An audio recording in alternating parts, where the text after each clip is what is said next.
Good morning, Tim. Today is Friday, May 10th, I think it is. Just a quick update this week. We went to Skills Ontario on Monday, and the kids had a blast. I took 35 students with us between the transportation SHSM and the construction SHSM.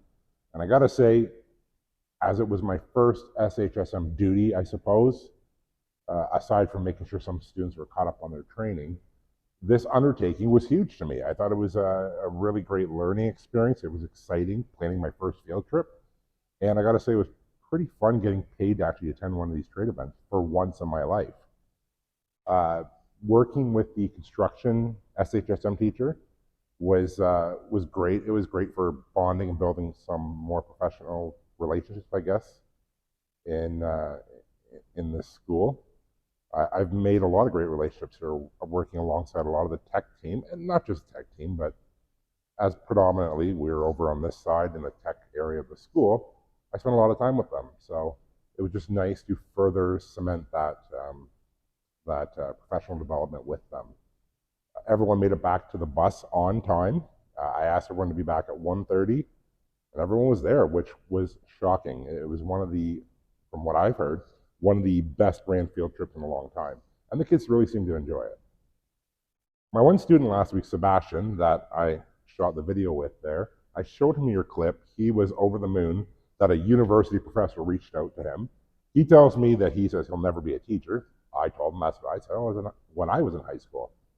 And I said that, never close those doors. Those are just one of the pathways that's available once you get into a skilled trade. So, I don't know, he's young. But he's got a personality, and that's what I like about him. He's quirky, he's outspoken, he's confident, and I could just see this kid in front of a classroom one day. I'll show you a clip at the end of this video that I've shot. What I like to do in here is I like to get team approach, and sometimes it works and sometimes it doesn't. But I like to take a team approach in the classroom where I let the students take charge of the learning once in a while, or the teaching. And as Sebastian is over the moon, excited about learning about welding and any aspect of welding and the careers in welding, I did a welding lesson plan the other day, and I asked him if he wanted to do the presentation. So he jumped on the opportunity, got in front of the class, and he tried to run with my lesson.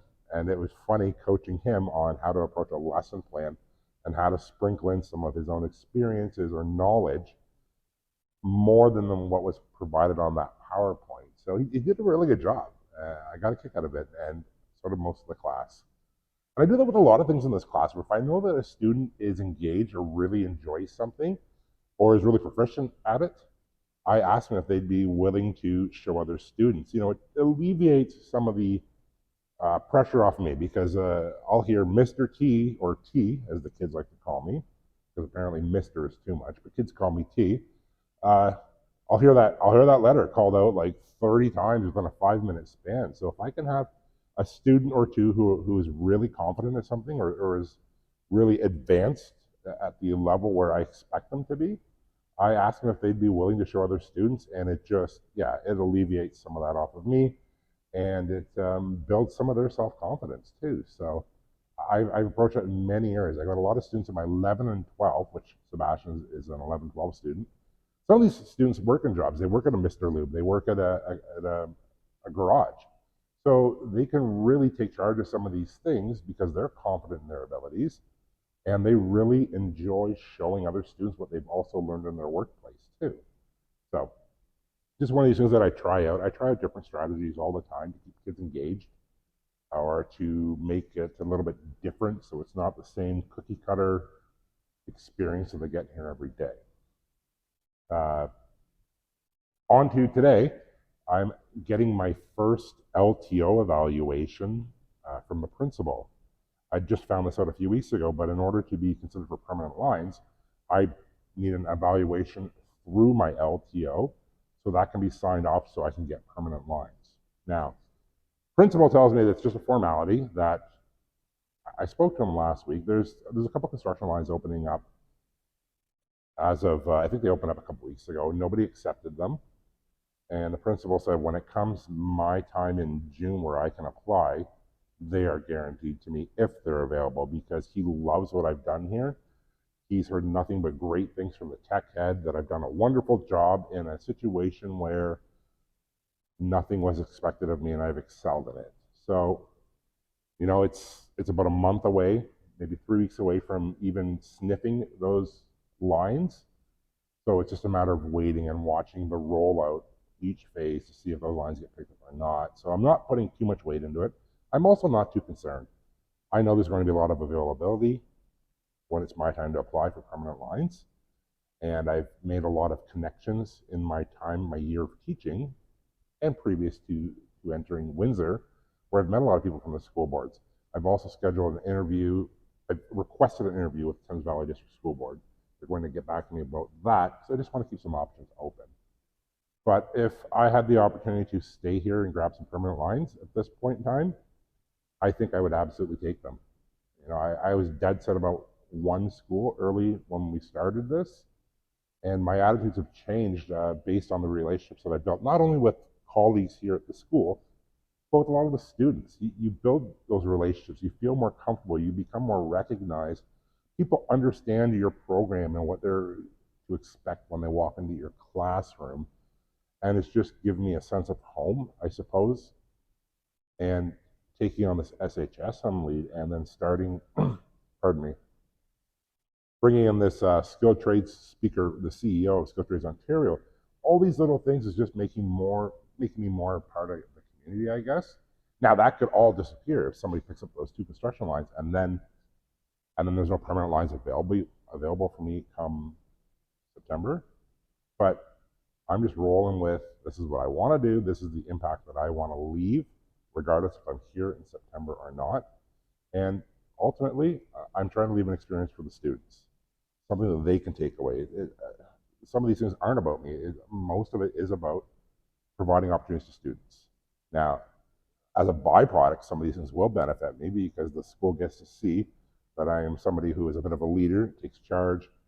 I keep hearing from my tech head that it's a great thing that while on an LTO, I chose to step in as the SHSM lead and take on that additional responsibility, even though I'm not even on a contract. He says that goes leaps and bounds on a resume. It looks fantastic. The fact that I'm scheduling some kind of programming within the school that is not forced upon me, like this skilled trade fair that I'm talking about, it looks amazing. It looks like somebody who is engaged in the community, that cares about the school, that is not just here for the paycheck. Like, these are all things he keeps telling me. And I'd like to think that, yeah, most of it's for the students, and some of it does pay off for me. But regardless, this is why I got into teaching, because I wanted to share my love of the trades. So I have my evaluation today. We're going to make a sheet metal dustpan. We're going to learn a little bit about fabrication. We're going to learn a little bit about types of metals, how to use proper hand tools, all things that fall within my transportation curriculum, because it all relates to auto body, it relates to tool usage. And I got to tell you, most of my lessons, when I deliver them, I kind of deliver them the way that Bob would, whereas I would say Bob was a bit less structured than you, at least when it came to teaching us how to build lesson plans. And the way that you taught us to build lesson plans also comes in handy today, because one of the boxes that needs to be checked during my evaluation is how I relate to the curriculum. And during my PowerPoint that I'm playing today, I'm actually going to point out 7 key points from the strands, of the 4 strands, that relate to how this assignment relates to the transportation industry. So, it's nice now while I'm teaching to see how your approach to lesson planning versus Bob's approach to lesson planning, how they both can live in harmony together. And the last thing I want to mention today, but Tim, I really pride myself on being on top of things and being in the know and being the first to get things done. And I tell you, man, I dropped the ball hard the other day. I was talking to Lindsay, and Lindsay was asking me, hey, like, did the school board approve my hours? Got a guest coming in, Mr. Cam. Did the school board approve my hours? And I happened to look at my contract, and I realized that I was at A10. So I've had to reach out to HR and figure out how I'm going to get these things done. So it's been a bit of a scramble right now trying to get letters from previous employers and still waiting on my Quaco rating. But it's, yeah, I definitely dropped the ball on that one. Now I'm trying to play catch up. So that's my entry this week. That is blog 36. I'm at 36 blogs, Mr. Cam. So it's that's my report for the week. And like I said, I'm going to play that video of Sebastian at the end, and I will see you Saturday. Talk soon. Steel for welding, stainless steel, and other metals. And then you got aluminum, which is specifically designed for welding aluminum. It's called aluminum. Next slide. Did you write this down? Yeah. Next slide. Let me see. Alright.